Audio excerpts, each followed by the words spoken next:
Halo, Shalom. Kembali kita jumpa lagi dalam acara Year of Sharing GKI Residen Sudirman, suatu program yang bisa menjadi tempat bagi jemaat GKI Residen Sudirman untuk bisa men-sharingkan apa yang menjadi kebaikan Tuhan.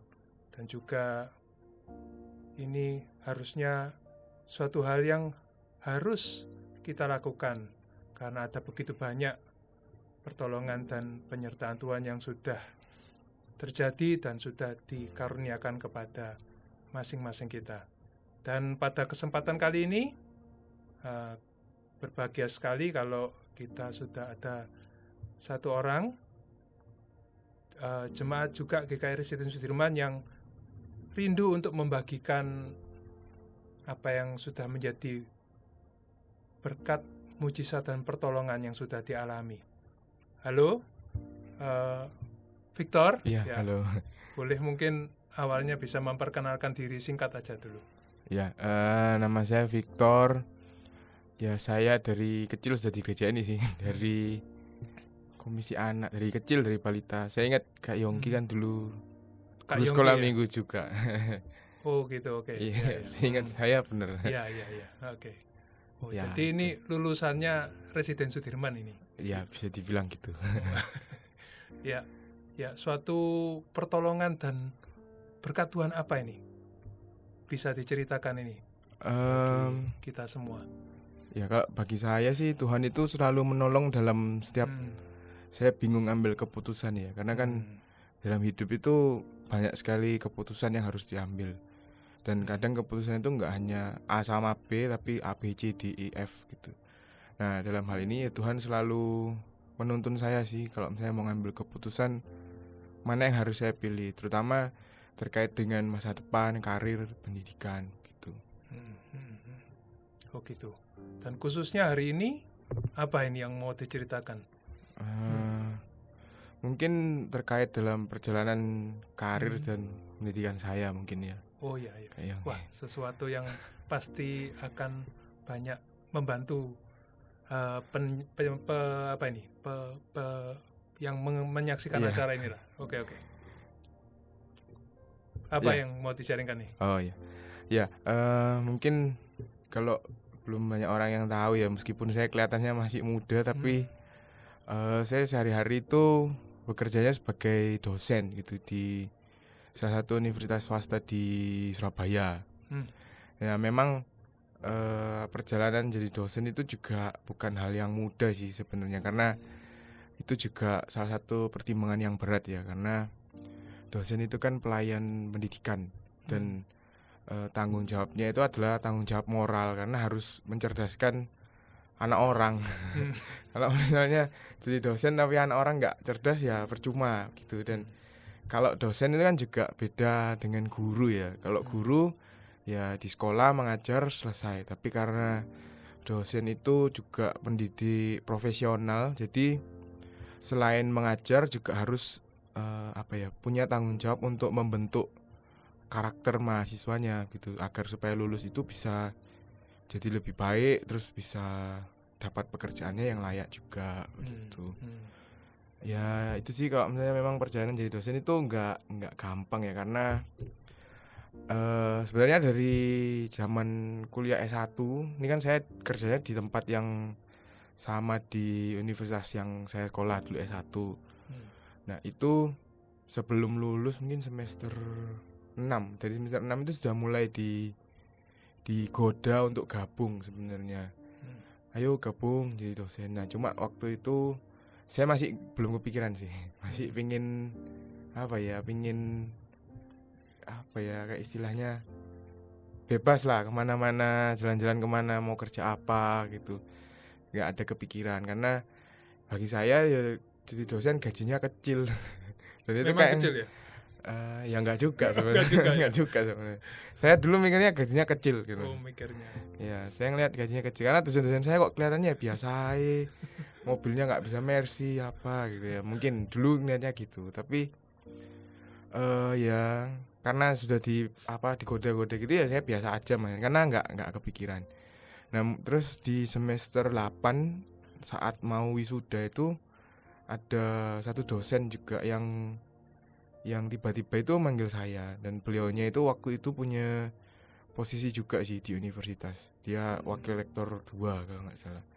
Nah, beliaunya itu manggil saya, kamu habis gini mau ngapain? Oh, saya mungkin cari kerja, Pak.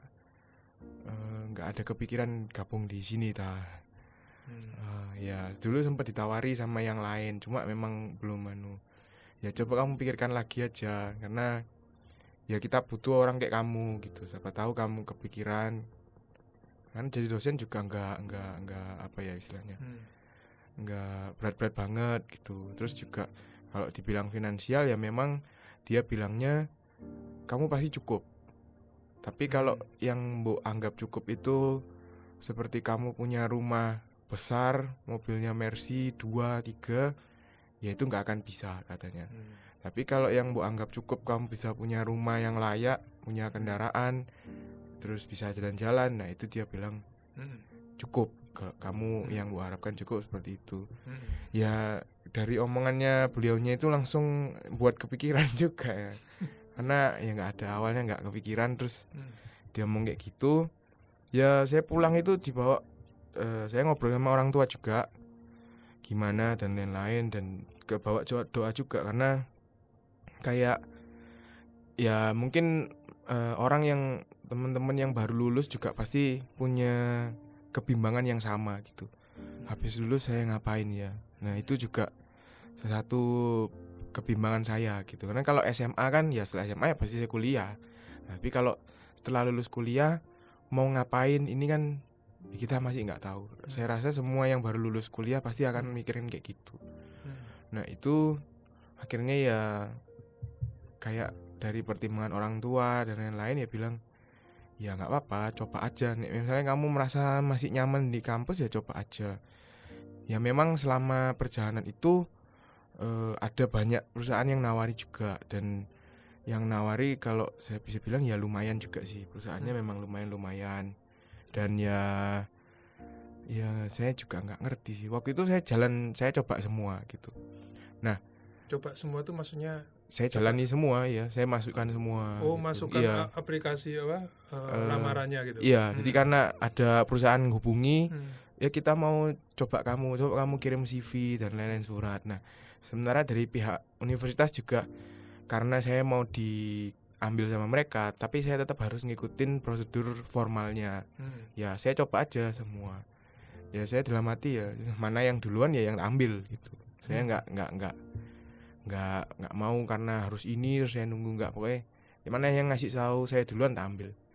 Nah waktu itu ya yang manggil duluan ya yang dari kampus manggil, dan memang ternyata setelah dipanggil itu prosesnya ya agak panjang ya, karena untuk jadi dosen itu kan selain akademiknya yang dilihat juga dari segi kepribadiannya gitu. Jadi waktu itu ada tes bahasa Inggris, kemudian wawancara dengan psikolog dan kesehatan.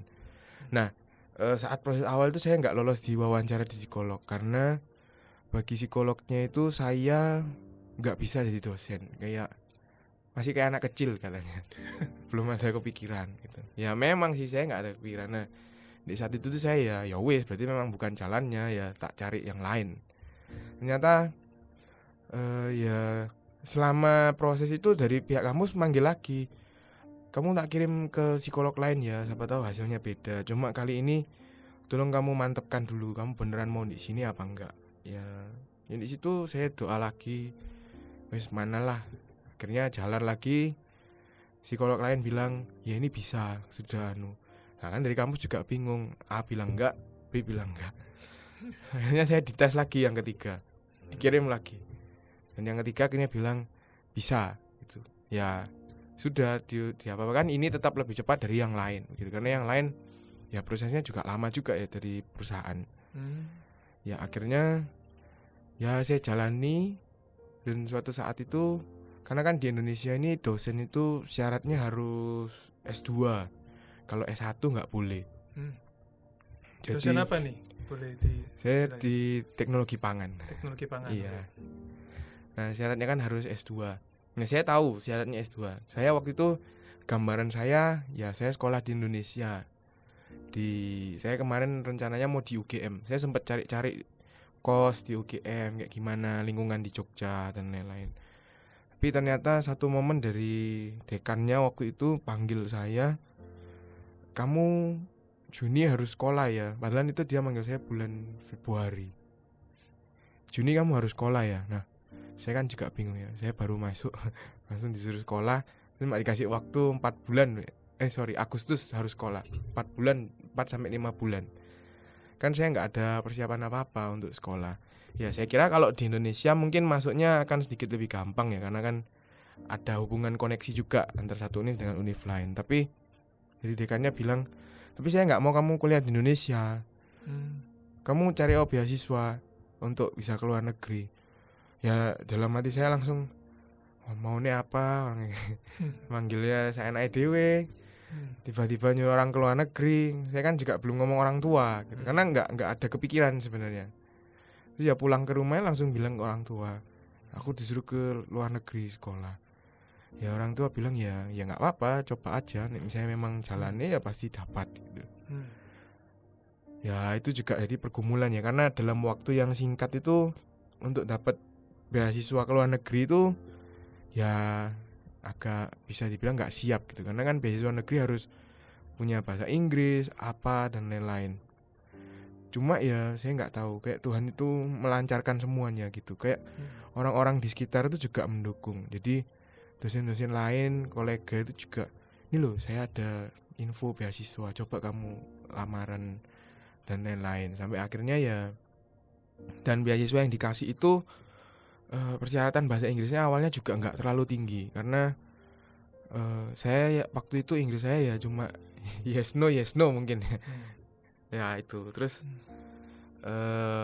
persyaratan bahasanya nggak terlalu tinggi, dan waktunya itu masih ada sekitar sebulanan. Jadi dalam waktu sebulan itu saya mengejar banyak hal, buat les bahasa Inggris, membuat esai dan lain-lain, mempersiapkan berkas.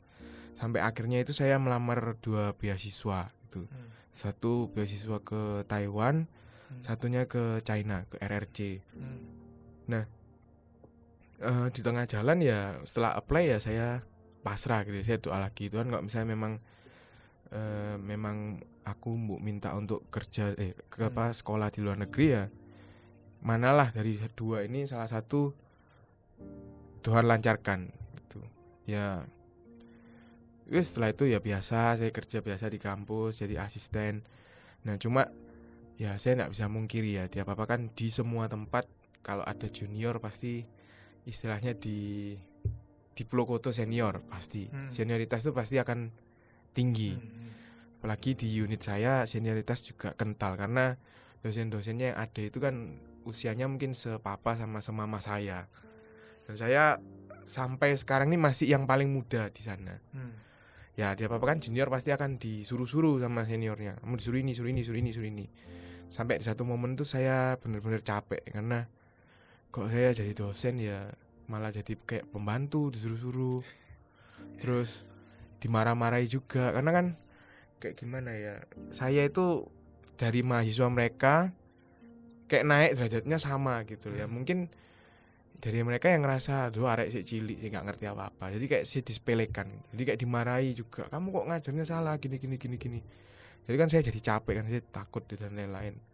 Sampai satu momen ya Tuhan nek misalnya memang ini enggak ya wis saya tak keluar aja. Dan itu saya sempat ngambil sumpah juga, kalau seandainya beasiswa saya dua-duanya enggak lolos, saya tak keluar, saya akan cari kerjaan di tempat lain biar ya wis, karena ya males ya, karena kan juga kayak tempat dulu kuliah buat apa ribut-ribut gitu. Lebih baik saya keluar aja. Ya saya nggak ngerti, Tuhan ini rencananya ya banyak. Awalnya yang keluar pertama dari Taiwan itu saya nggak dapet. Ya di saat itu ya saya ya wis, berarti memang mungkin saya harus keluar gitu, karena kan ya itulah.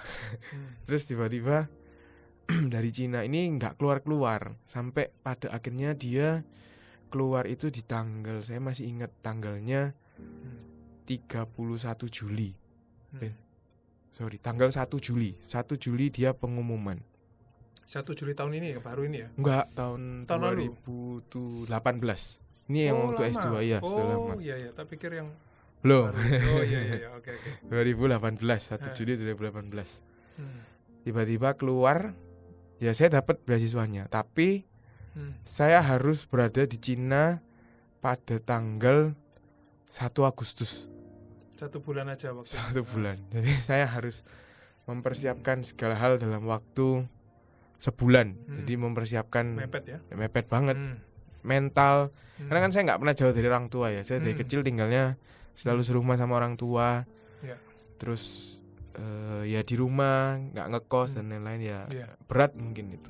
Ya sudah saya jalani kuliah di sana. Waktu sampai detiknya berangkat itu ya mau nggak mau berangkat gitu. Sampai pada akhirnya ya. Berarti lancar semua nih sampai sebulan lancar. Langsung bisa berangkat. Sebulan itu lancar. Tuhan ya ngasih jalan ya, saya juga bingung. Itu lancar semua. Tapi ya masalah muncul lagi saat saya sampai di sana. Karena kan negaranya juga Cina ya.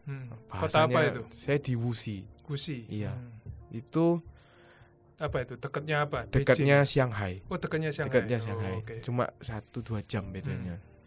Nah, itu oh iya, Wuxi, Nanjing gitu. Iya, benar. Itu kan negaranya kan pakai bahasanya sendiri. Terus tulisannya aja nggak pakai ABCD. Dan orang-orangnya nggak bisa ngomong bahasa Inggris. Ya saya karena mepet ya nggak sempat les bahasa Mandarin kan, jadi ya saya main nekat aja. Nah itu sampai sana ya, waduh, saya nggak bisa ngobrol, saya beli makan aja mereka nggak ngerti. Jadi ya saya masih ingat hari pertama itu saya cuma makan sekali, itu pun malam jam 8. Karena di kampus itu kalau mau makan harus punya kartu pelajar. Dan karena saya orang asing, nggak ada, waktu itu saya nggak tahu ada orang Indonesia atau enggak. Ya saya nggak ada yang tak tanyai. Tapi ya Tuhan ya baik, ada orang New Zealand waktu itu ngajak ngobrol saya, jadinya ya kenal dan lain-lain. Dan dia tahu ternyata harus ada kartu dan kita sudah janjian buatnya baru besok. Nah hari pertama kan banyak yang harus diurus juga. Jadi ya saya cuma makan sekali, itu pun beli di supermarket pinggir jalan. Lapar gitu ya? Iya lapar banget. Dan saya juga syok ya dengan makanannya itu awalnya ya. Wah kok minyakan semua. Kayak ya mohon maaf ya kan di sana kan makan babi dan lain-lain. Dan babinya itu ya yang lemak-lemaknya gitu ya. Ya mau gak mau saya makan. Ya pada akhirnya ya kalau bisa bilang sebulan pertama di sana itu saya nangis tok sih. Karena gak betah. Gak betahnya karena lingkungannya nggak punya komunitas gitu ya. Iya itu, dan makannya juga ya. Bener kayak biasanya di rumah itu saya pulang ke rumah apa-apa sudah siap, makan sudah siap, dari orang tua nyiapkan. Baju dicucikan pembantu. Saya ya biasa aja, jadi terima beres. Saya di rumah cuma tinggal tidur, belajar, selesai. Sementara pas di Cina makan harus cari sendiri, nyuci baju harus nyuci sendiri, bersih kamar ya bersih sendiri. Jadi ya kayak ya syok juga sih. Makanya sebulan pertama itu ya saya nangis aja. Papa mama kan ditinggal juga nangis loh. Iya kan? Iya benar. Papa mama cici nangis semua karena ya mereka nggak bayangkan saya ke luar negeri sih. Kayak kan saya dulu kayak dianggap kayak anak mama gitu kan. Iya, papa mama nggak tega paling sebelumnya. Iya. Tapi ya mereka support sih selama sebulan itu support terus biar nggak anu. Ya sampai pada akhirnya ya setelah sebulan itu mulai kerasa betah, nyaman, dan kayak sudah tahu lah saya harus ngapain. Dan selama sekolah di sana itu kan juga kena COVID kan pas itu. Oh, COVID. Iya, pas tahun 2020 saya tahun kedua, setelah tahun kedua. Berangkatnya 2018 sudah 2020. Iya, 2020. Memang berapa lama itu kalau programnya? Di 3 tahun saya. Jadi 2021 selesai harusnya. Oh, iya. Nah, COVID kan waktu itu di Cina itu kan COVID-nya parah banget ya. Bahkan di Indonesia itu malah menjelek-jelekkan sana karena dan di sini kan masih normal. Nah, semua teman saya yang orang asing kan saya tinggalnya dalam satu dormitory, isinya orang asing semua. Itu semuanya pulang ke negaranya. Yang tersisa itu mungkin dari 100 kamar mungkin hanya sekitar 20-an. Dan itu yang tersisa rata-rata orang Afrika karena mereka kan jauh sekali kan. Jadi mau pulang itu berarti ongkos. Jadi mereka nggak pulang. Saya bisa bilang saya waktu itu satu-satunya orang Asia mungkin yang nggak pulang. Karena ya memang dari orang tua itu sudah minta, terus kamu pulang wae, di sana bahaya daripada kenapa-napa. Cuma ya saya kan nggak bisa langsung pulang, saya harus izin dulu. Jadi saya izin ke profesor saya boleh pulang apa enggak, karena dari orang tua minta pulang. Nah waktu izin itu ya saya berdoa juga, saya pasrah Tuhan, kok misalnya saya harus pulang ya pulang, tapi nek misalnya Tuhan minta saya di sini ya saya akan tetap tinggal. Ternyata dari profesor saya dengan tegas bilang, kamu nggak usah pulang, kamu di sini aja, tunggu aja. Kenapa alasannya? Karena dia merasa, profesor saya bilang ini tuh pasti nggak lama, pasti selesai. Daripada kamu pulang nanti nunggunya lama, nggak bisa balik gitu. Iya, daripada nggak bisa balik, lebih baik kamu di sini. Udah percaya saya percaya sama saya aja gitu. Orang apa itu? Orang China asli ya. Dan saya ngomong orang tua ya mau nggak mau saya harus ngejalani. Jadi selama COVID di China itu kurang lebih 1,5 bulan saya hanya ada di dalam kamar, nggak bisa keluar ngapa-ngapain karena kan saya tinggalnya di area kampus ya, dan di dormitory itu ketat karena kan di luar kampus itu banyak kasus dan lain-lain. Jadi istilahnya diberlakukan lockdown ya waktu itu. Iya, dari kampus sendiri juga kalau sudah keluar nggak akan boleh masuk. Jadi ya saya mau harus stay di dalam kampus, dan karena dom saya dom internasional, dan anak internasional itu kan kadang sering keluar clubbing rata-rata ya. Nah dari kampus ya nyebutkan ya kalau dom internasional ya benar-benar dikunci, nggak boleh ada yang keluar. Jadi semua harus di dalam situ. Ya sampai akhirnya ya selama 1,5 bulan saya cuma dalam kamar. Makanan itu ya dikirim sama kampus. Jadi ada yang ngirim sehari dikirim. Terus obat-obatan untungnya ya dari ke konsulat jenderal yang di Shanghai itu mendata orang Indonesia yang masih di China itu siapa aja, dan mereka mengirimkan bantuan. Saya dapat Indomie, dapat obat-obatan gitu. Ya akhirnya saya tetap stay di sana, dan ya rencana Tuhan itu ya benar jelas gitu. Tuhan menyuruh saya untuk stay di sana itu hasilnya ya saya bisa selesai tepat waktu. Saya 2021 selesai. Sedangkan teman-teman saya yang pulang itu mereka nggak ada yang selesai. Jadi mereka rata-rata itu baru selesai tahun kemarin. Lama ya? Iya. Karena ternyata China itu setelah COVID beres pun mereka masih belum boleh kembali. Mereka baru bisa kembali itu 2 tahun lalu. Ya, jadi itu yang menyebabkan mereka nggak bisa lulus. Dan karena kan basisnya adalah science, jadi harus penelitian di laboratorium, dan tidak boleh penelitian di negaranya karena kan terbatas juga. Jadi ya mau nggak mau mereka harus kembali. Ya untungnya ya rencana Tuhan ya jelas. Jadi saya diminta di sana dengan tujuannya ya tetap menyelesaikan itu, nggak angin-anginan. Terus ya selama proses itu memang panggilan saya jadi dosen itu juga semakin kuat ya. Ya Tuhan juga menguatkan saya, kayak semacam saya itu dibentuk, di shaping sama Tuhan. Jadi pribadi yang ya kamu setelah pulang ini sudah siap untuk mendidik mahasiswamu gitu. Dan ya memang saya ngerasa ya benar sih. Kayak ini tuh panggilan Tuhan, kayak panggilan jadi dosen itu juga ya nggak sembarangan, karena ya baik lagi ini kan pelayanan ya, sebutannya menurut saya pelayanan, bukan untuk cari uang sebenarnya. Tapi ya tak jalani dan terbukti Tuhan juga mencukupkan gitu. Keuangannya juga menurut saya juga nggak terlalu jelek, saya masih bisa hidupnya ya enak, dan bahkan lebih dari teman-teman saya yang kerjanya di pabrik gitu. Dan ya jelas. Iya. Dan waktu kerjanya pun juga nggak separah yang di pabrik atau di perusahaan ya, karena kalau mahasiswanya libur ya saya ikut libur gitu. Jadi saya masih ada waktu sama keluarga, sama temen gitu. Ya itu salah satunya. Terus ya di satu momen kan dari kampus itu ada kebijakan baru, dia mengubah persyaratan. Kalau semua dosen di bawah umur 60 harus S3. Kalau enggak dalam waktu dekat akan dikeluarkan.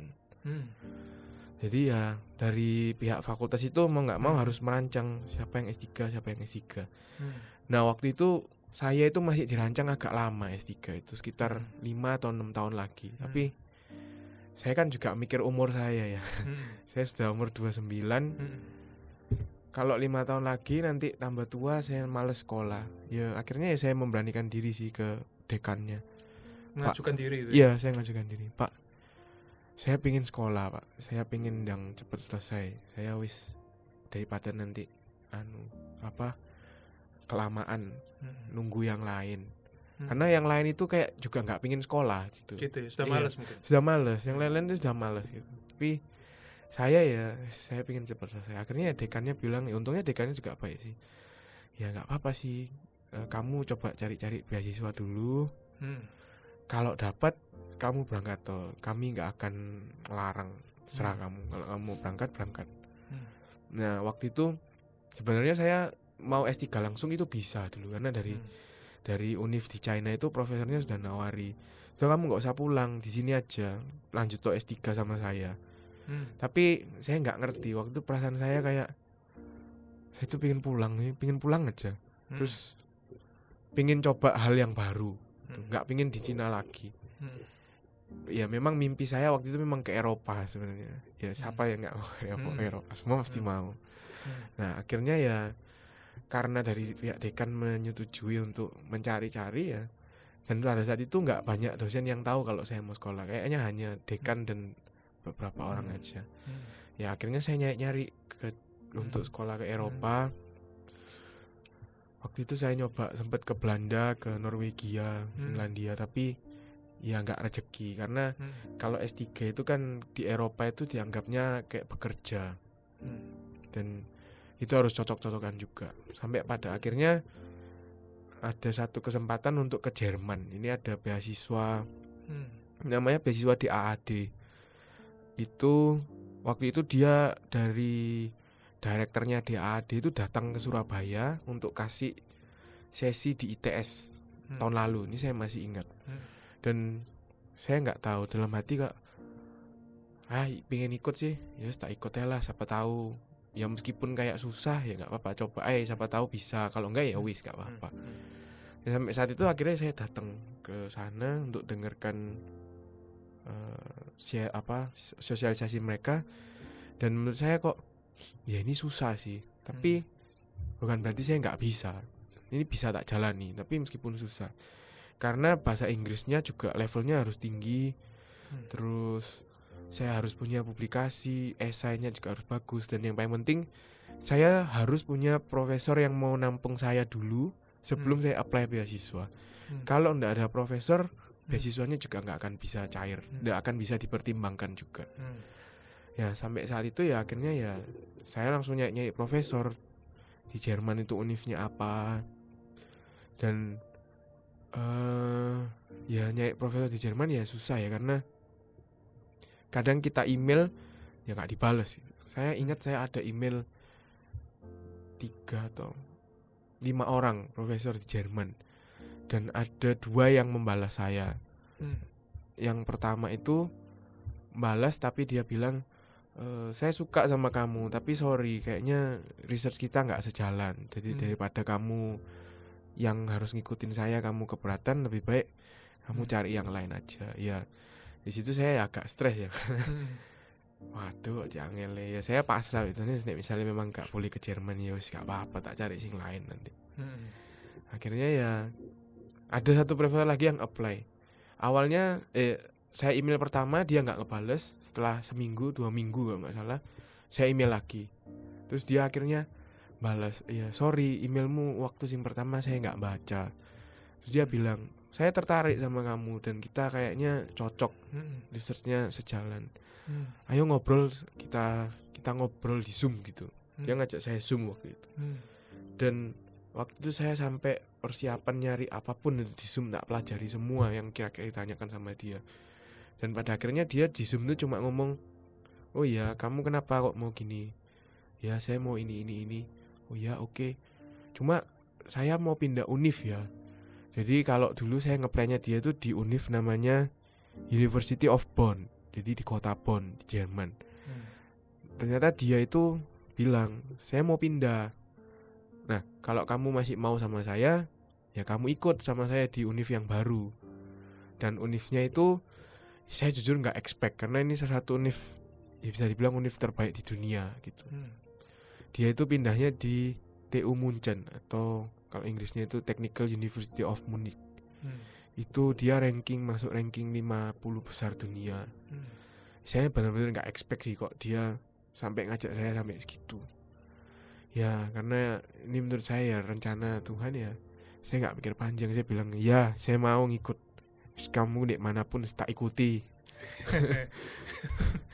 Padahal dia statusnya di sana nanti juga adalah profesor yang baru pindah, dan dia akan membangun grupnya sendiri. Dia membangun dari nol grupnya.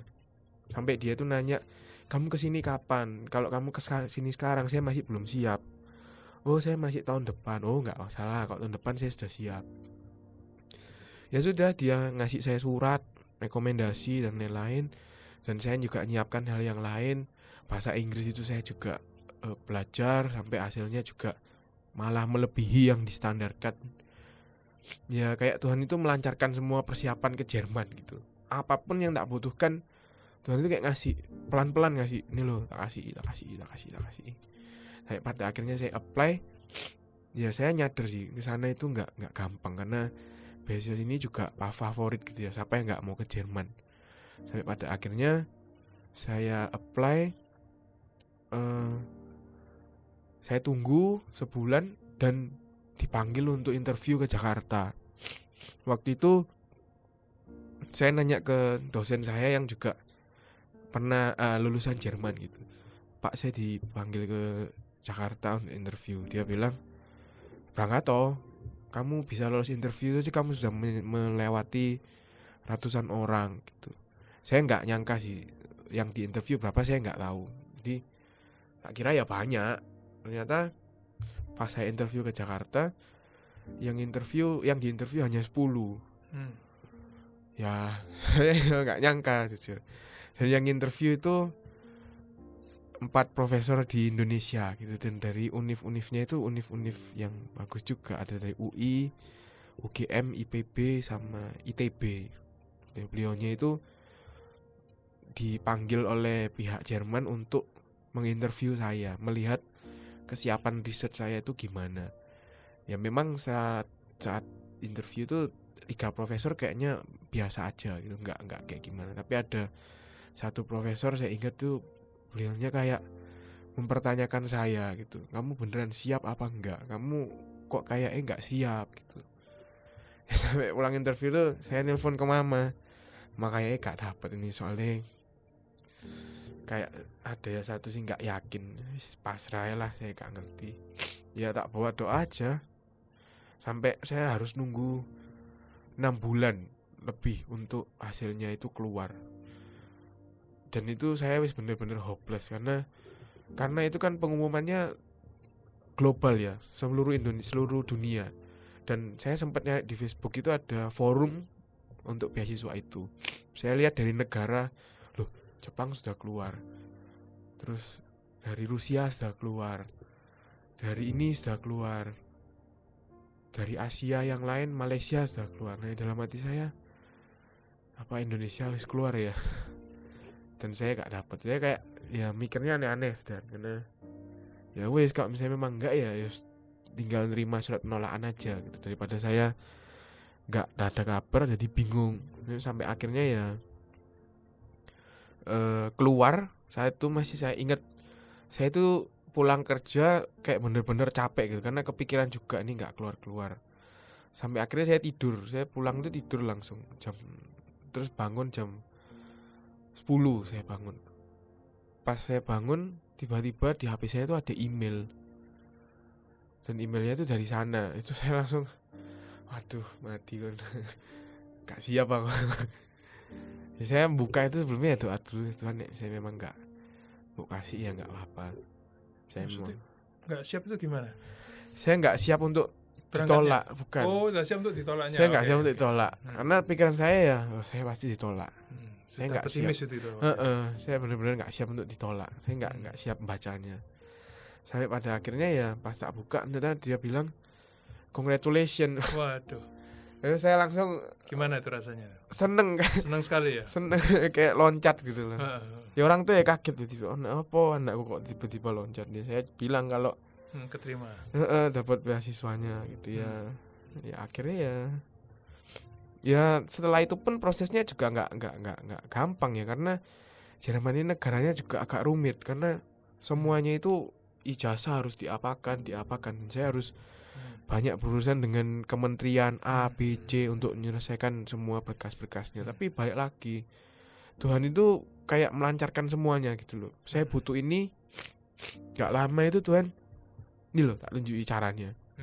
Gak lama, ini loh beres. Dan banyak orang bilang visa ke Jerman itu, bahkan teman saya yang sama-sama mau berangkat sekolah, dia harus nunggu sampai sebulan 2 bulan untuk visanya keluar. Sedangkan saya hanya butuh 3 hari saya sudah keluar visa. Kayak ya saya justru nggak tahu ya, kayak rencana Tuhan itu ya kayak, nah ini loh kamu ikut aku, kayak kamu ke Jerman itu terus ikut aku, percaya jadi ya ya sekarang tak jalani aja wes semua. Tuhan mau saya berangkat ke Jerman, saya berangkat. Kapanpun Tuhan mau saya berangkat karena sampai saat ini jujur saya belum tahu saya mau tinggal di mana, karena kalau di Jerman itu semuanya saya harus nyari sendiri. Beda dengan kayak di Cina itu sudah ada dormitorinya untuk orang asing, tapi di Jerman nggak bisa karena mungkin banyak orang asing juga. Jadi kamu cari sendiri, dan jujur sampai sekarang saya belum dapat untuk tempat tinggal. Tapi memang ada banyak orang yang mau nolong, ada orang Indonesia yang bilang, ya kalau kamu sampai nggak dapat, tinggal lo di tempat saya seminggu sambil nyari-cari ya. Ya kayak Tuhan itu selalu nolong lah. Kayak misalnya memang ada sesuatu yang jelas Tuhan kasih ya, sampai kapanpun kelihatannya berat pasti dikasih. Misalnya memang itu benar-benar buat kita sih. Dan ini saya bisa bilang ya karena benar-benar kejadian dari ya beberapa tahun yang lalu sampai saat ini ya. Kayak Tuhan itu meluruskan jalan nih. Kalau saya belok sedikit pasti kamu salah, kamu ikut aku sini. Ya gitu sih. Bisa tak ceritakan? Iya. Wah, pasti bahagia sekali waktu itu ya. Tapi yang pasti bukan sekedar, saya yakin bukan sekedar Tuhan menunjukkan jalan, tapi pada saat kita betul-betul, saya yakin Victor juga berusaha dengan semaksimal mungkin untuk mempersiapkan itu juga harus dilakukan juga kan, sudah dilakukan oleh Victor, dan itu saya pikir usahanya tidak sia-sia, dan Tuhan Yesus, Tuhan yang menyempurnakan itu kan yang pasti ya. Dan saya sangat terkesan sekali, maksudnya terkesan yang satu poin yang pertama itu Victor bilang kalau waktu jadi dosen tuh punya motivasi untuk mencerdaskan, kemudian berusaha supaya membuat ini pelayanan. Saya pikir itu yang membedakan kita lulusan gereja GKI Residensi Jerman itu kan. Saya pikir enggak semua dosen loh punya pikiran motivasi yang sama. Ada yang sekedar rutinitas, dia enggak mikirin anaknya mau jadi apa, pokok aku hadap apa ngomong, mereka ngomong sendiri enggak ada, tapi kepedulian itu saya pikir sangat bagus sekali. Ya puji Tuhan, begitu luar biasanya ya pertolongan yang sudah dan penyertaan yang sudah dialami. Dan mungkin ada kata-kata akhir gitu yang mungkin bisa disampaikan buat teman-teman semua di sini yang menyaksikan acara ini. Mungkin kalau dari saya ya, kadang tiap orang tuh pasti punya mimpinya gitu. Tapi namanya mimpi belum tentu terjadi. Tapi kalau misalnya mimpi itu kita niati, jalani dengan Tuhan, balik lagi, kalau misalnya itu untuk kita, Tuhan pasti akan memberi. Tapi kalau enggak, ya Tuhan pasti akan ngasih yang terbaik, lebih baik lagi malah. Karena ya rencana Tuhan itu nggak ada yang tahu, dan saya bisa bilang Tuhan itu banyak plot twistnya juga. Kadang kelihatannya jelas, tapi nyatanya enggak, kamu tuh salah, kamu tak belokkan sedikit. Dan ini lebih baik. Nah, itu mungkin. Jadi buat teman-teman ya, khususnya teman-teman yang mungkin sekarang masih kuliah, struggling dengan kuliahnya, atau sudah lulus tapi nggak dapat kerja, ya jangan patah semangat sih, tetap harus berjuang dan percaya kalau Tuhan itu pasti nolong, pasti punya rencana. Tiap orang itu, saya pribadi itu percaya Tuhan itu kayak punya buku, dan bukunya itu sudah ditulis, si A kamu akan jadi ini, B ini, C ini, dan meskipun saya salah jalan, tapi akhirnya akan sesuai sama rencananya Tuhan. Jadi tetap harus percaya kalau Tuhan itu pasti tolong. Indah pada waktunya ya. Iya. Kapan berangkat ini? Kalau rencananya ini kan saya masih nunggu profesor saya karena masih pergi. Kayaknya di akhir September atau awal Oktober. Wah, waktu dekat ini. Iya. Ya, ini kita sekarang awal September ini. Awal September. Oke, ini saya yakin ini suatu sharing yang akan memberkati semua pemirsa yang menyaksikan. Ya, saya kira kita betul-betul bersyukur ya kalau hari ini bisa mendengarkan kehadiran Victor ini, dan untuk yang terakhir mungkin saya ajak berdoa ya untuk menutup acara ini. Mari kita berdoa. Sorry, ada yang mau didoakan? Jadi yang mungkin hal yang masih menjadi pergumulan sebelum berangkat ini. Ya, semoga semuanya lancar sampai di sana, sampai lulus. Ya. Oke. Mari kita berdoa. Tuhan Yesus, terima kasih untuk kehadiran Victor pada saat ini, pada kesempatan ini yang bisa men-sharingkan setiap penjagaanmu, setiap penyertaanmu buat anakmu ini Tuhan. Ada begitu banyak pertolongan yang sudah Engkau berikan kepada anakmu ini, dan biarlah semua yang sudah Engkau lakukan ini betul-betul bisa membuat dia lebih yakin, dan betul dia tidak ada ragu sedikit pun untuk terus bergantung hanya padamu Tuhan. Karena pada saat kami mau bergantung padamu, kami percaya kami berusaha melakukan yang terbaik, dan Engkau akan menyempurnakan setiap usaha yang akan kami lakukan. Khususnya Victor yang akan berangkat akhir bulan ini Tuhan, Engkau yang juga akan terus menjaga dia, menggandeng tangannya selama dia berada di tempat yang asing bagi dia Tuhan. Engkau yang akan terus menemani dia dan menjaga, memberi kesehatan, memberikan kepandaian, kebijaksanaan untuk dapat menyelesaikan semua yang sudah Engkau jalankan Tuhan. Terima kasih Tuhan untuk acara pada saat ini. Di dalam nama Tuhan Yesus kami berdoa, amin. Ya, begitulah semua pemirsa untuk acara kali ini. Biarlah kita selalu mau membagikan setiap pertolongan dan penyertaan Tuhan yang sudah dikaruniakan, dan itu adalah semuanya untuk menyenangkan hati Tuhan. Oke, sekian. Sampai ketemu di episode selanjutnya. Tuhan berkati.